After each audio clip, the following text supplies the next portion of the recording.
lagi dengan saya, tutorial servis HP.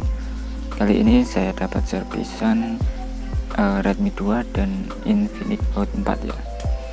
Untuk Infinix Hot 4 ini kasus atau kerusakannya gambarnya kabur ya. Dan untuk kronologinya ini sudah saya tanyakan, HP ini habis jatuh ya.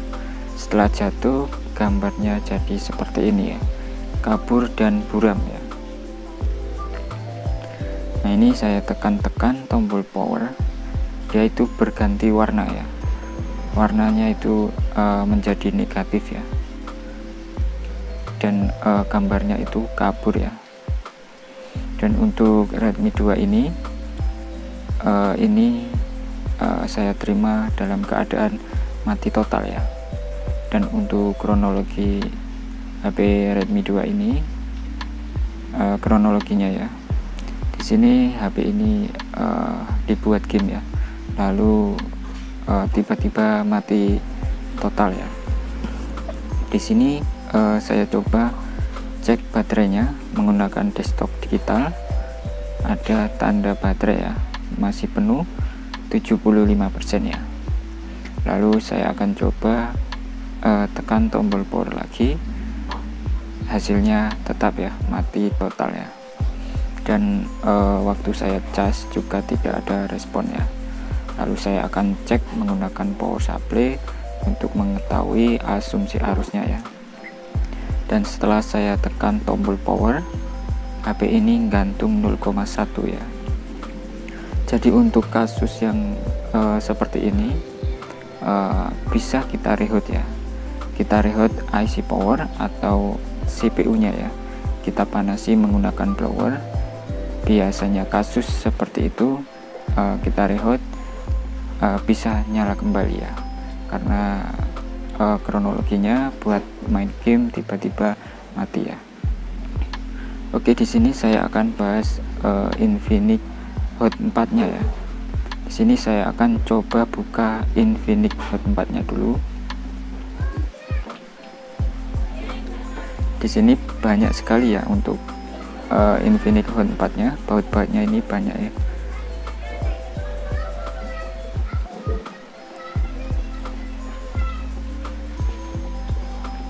Di sini kasusnya gambar kabur ya. Jadi habis jatuh langsung gambarnya kabur seperti ini. Dan saya akan coba cek ya di jalur LCD nya, apakah ada yang lepas untuk resistornya ya. Biasanya itu ada resistor ya di jalur LCD nya ya. Oke, ini saya lepas untuk baterainya, dan saya akan cek jalur di mesinnya ya, di LCD nya. Di area mesin di sini ada resistor gabungan ya. Jadi biasanya yang pernah saya alami itu satupun resistor yang tidak menyambung atau tidak tersambung ya, itu bisa menyebabkan LCD blink hitam ya, atau gambarnya kabur ya. Di sini saya bersihkan dulu untuk di jalur LCD nya ya, atau di konektor LCD nya saya bersihkan menggunakan thinner. Lalu saya akan coba dulu, dan hasilnya sama saja, masih blank hitam ya. Jadi sebelum melanjut ke langkah selanjutnya, kita coba bersihkan dulu ya. Siapa tahu setelah jatuh ada yang tidak pas ya. Dan setelah saya bersihkan masih tetap blank hitam, saya akan coba cek satu-satu resistor gabungannya ya, menuju jalur ke LCD ya. Oke, di sini saya menggunakan multitester analog di setelan X1 ya. Oke, di sini setelah saya cek resistor yang menuju LCD ke mesinnya itu masih tersambung semua ya. Jadi ini resistor gabungan menuju LCD ya. Kalau resistor ini putus, biasanya LCD menjadi blank hitam ya. Dulu pernah menangani kasus resistornya putus dan LCD menjadi hitam ya, untuk di Micromat Canvas 6. Oke, di sini sebelum saya lanjut ke jalur-jalur di mesinnya, saya coba dengan LCD baru ya. Jadi saya coba dulu apakah HP ini LCD-nya atau bukan ya. Oke ya, ternyata HP ini kerusakan di LCD-nya ya. Jadi LCD-nya yang rusak ya. Untuk di jalur LCD-nya masih bagus ya, bisa nyala untuk di LCD yang baru. Oke, untuk kasus LCD seperti ini kita harus konfirmasi sama yang punya dulu ya, untuk diganti LCD yang baru ya. Oke, saya konfirmasi dulu ya.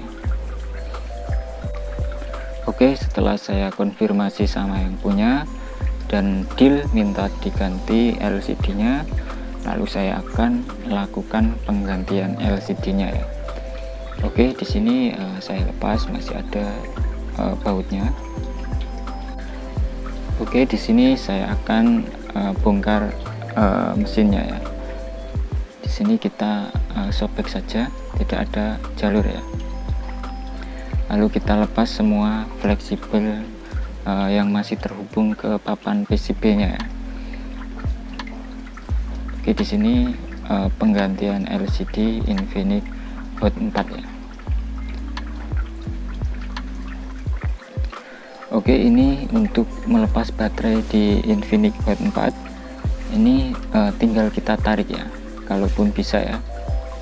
Ini ditarik saja, pelan-pelan saja, dan kalau hasilnya putus kita harus congkel ya. Jadi gunakan minyak kayu putih ya untuk mempermudah pelepasan baterai ya. Lalu siapkan tempat kartu perdana, lalu gunakan mika plastik lentur ya. Lalu kita pangkas di lemnya ya, di bawah baterai ini masih ada lemnya, kita pangkas menggunakan mika lentur ini ya, sambil dikasih minyak kayu putih. Kita minta bantuan tempat kartu perdana ya. Oke, di sini baterai sudah terlepas ya. Memang agak sedikit ekstrim ya untuk pencopotan baterai bila lemnya kita tarik putus ya, jadinya agak sedikit ekstrim seperti ini ya. Di sini kita rapikan kembali ya, lalu kita bersihkan lem-lem yang masih tersisa di frame LCD-nya ya. Oke, ini bersihkan semaksimal mungkin ya. Oke, setelah saya bersihkan, kita lepas untuk papan bagian bawah ya.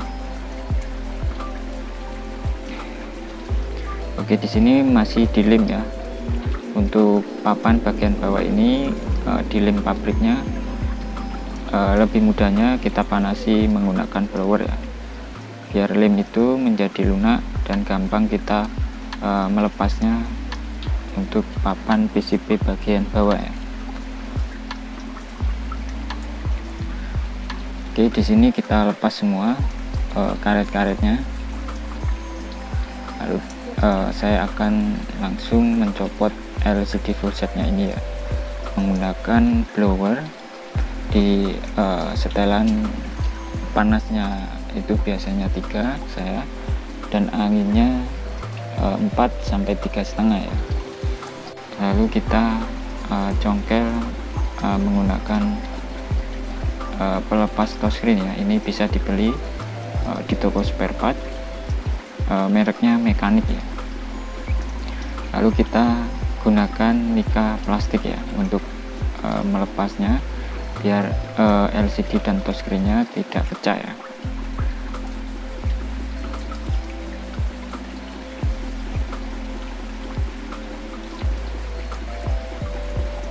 Oke, kita buka pelan-pelan saja untuk di LCD-nya ya. Ini kita panasi, kita pangkas lagi menggunakan mika plastik. Kita panasi lagi bila lemnya masih keras ya, untuk pelepasan LCD-nya. Oke, kita panasi sambil kita naikkan LCD-nya ya. Oke ya, sudah terlepas untuk LCD full setnya. Oke, setelah kita lepas LCD-nya, kita bersihkan di frame-nya untuk lem-lem yang masih tersisa ya. Setelah kita bersihkan, kita lanjut ke pemasangan LCD-nya. Oke, video ini lanjutan dari kerusakan LCD Infinix Hot 4 yang gambarnya kabur ya. Jadi setelah saya lakukan pengecekan di mesinnya, itu hasilnya normal ya. Jadi setelah saya coba ganti LCD yang baru, gambarnya aman dan normal ya. Jadi saya putuskan untuk mengganti LCD yang baru ya. Oke, di sini lepas semua stikernya ya, karena stiker bisa mempengaruhi tebal LCD-nya ya. Jadi di sini saya akan mengira-ngira ya. Ini saya tempelkan dulu untuk LCD-nya. Saya pasang untuk memastikan presisi atau tidaknya ya. Sebelum kita lem langsung, kita coba dulu ya. Kita pasangkan terlebih dahulu. Jika hasilnya presisi dan sudah dipastikan pas di HP-nya, baru kita lem ya.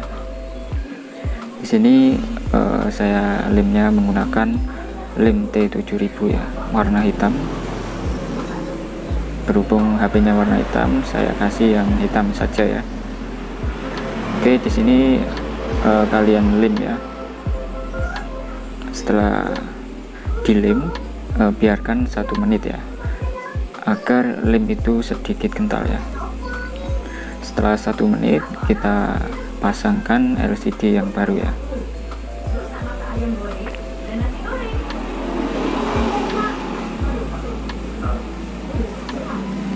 Dan ini tadi waktu saya biarkan itu naik ya LCD-nya ya. Jadi kita harus jepit ya kalau LCD-nya agak lebih tebal daripada yang ori ya. Jadi kita perlu penjepit touchscreen seperti ini biar lem itu mengeras waktu kita jepit ya. Jadi LCD-nya itu tidak naik lagi ya. Setelah saya biarkan 1 jam dan hasilnya presisi ya. Kalau kita jepit LCD-nya sampai lemnya kering ya, dan hasilnya akan menjadi presisi untuk di LCD-nya ya. Oke, di sini mohon maaf banyak motor ya. Oke, setelah kita lem LCD-nya, di sini kita rakit kembali ya untuk antena konverter dan untuk mesinnya ya. Kita rakit kembali